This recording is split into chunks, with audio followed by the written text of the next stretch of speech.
Hey Siri, Hmm? can you tell me a scary story? The beast and the autumn. In the darkness, something was watching. Its eyes, yellow, glowing.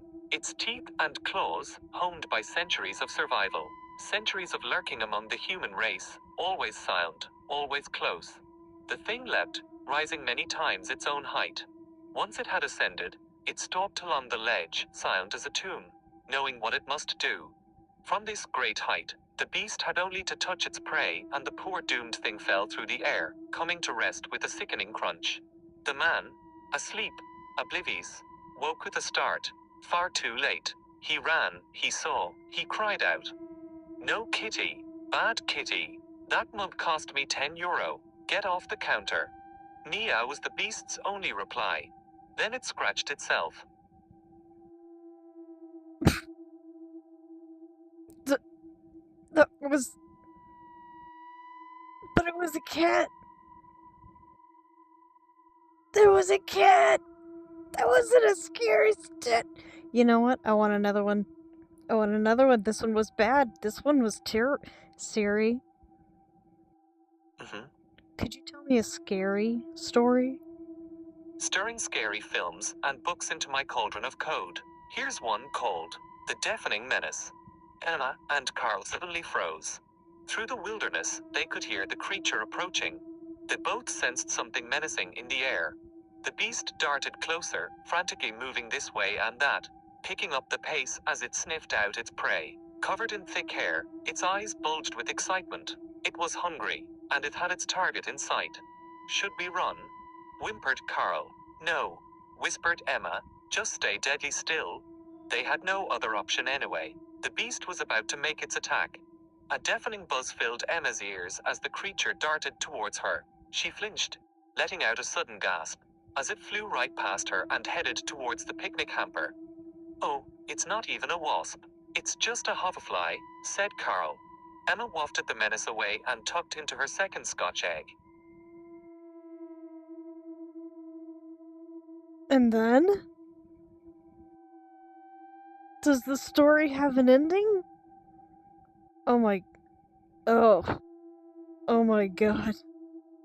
Oh my god. Okay, hold on. Hey Siri, Mm-hmm. can you tell me a ghost story? Here's a tale called The One Who Keeps the Peace. Sam and Kavita paced cautiously through the old building. Shadows haunted every corner, and a musty smell filled the air. Sam and Kavita were alone. The only sound was the gentle tick-tock of the old clock. Tick-tock, tick-tock, tick-tock. This was a place full of history. The walls held many a story. Suddenly, Sam tripped. A little laugh escaped Kavita's lips. That's when the footsteps began to approach, and they knew they'd made a grave error. An ominous presence was behind them. An unfamiliar shadow cast over them. The one who keeps the peace had arrived. Nervously, they both turned. In front of them stood a figure with an angry demeanor, a disturbed face, and a cruel voice. Shush! No laughing in the library, he sneered disapprovingly. Brian, the librarian, tapped his name badge proudly. He took his job very seriously indeed. If you want a scarier story, I've got a few up my virtual sleeve. Say, hey Siri, tell me a really scary story. Hey Siri, Mm-hmm. tell me a really scary story. Feeling brave. I like it. Here comes a scary one. A dark night in a cage. Declan woke, and he began to scream. A single cold eye leered down at him, unfeeling, lidless. A black marble in the dark. He grabbed the bars and cried out as he pulled on them. But the cage was too strong and too tall. He could barely even stand. His legs were so weak. Once more, he shrieked for someone, anyone, to help him. Just then, something large came into the room.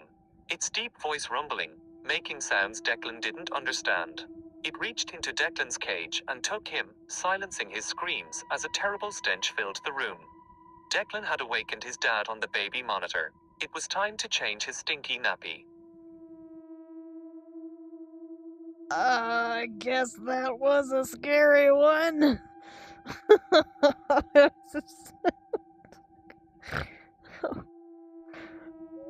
Okay.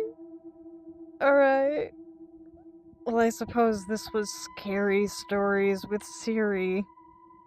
They kind of not finished Scary Stories with Siri, but I tried.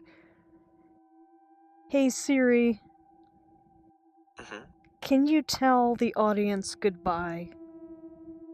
To do that, you first need to be added as a member in the home settings of your home app. I guess Siri does not want to say goodbye to you, but unfortunately I have to. See you in the next one. Okay,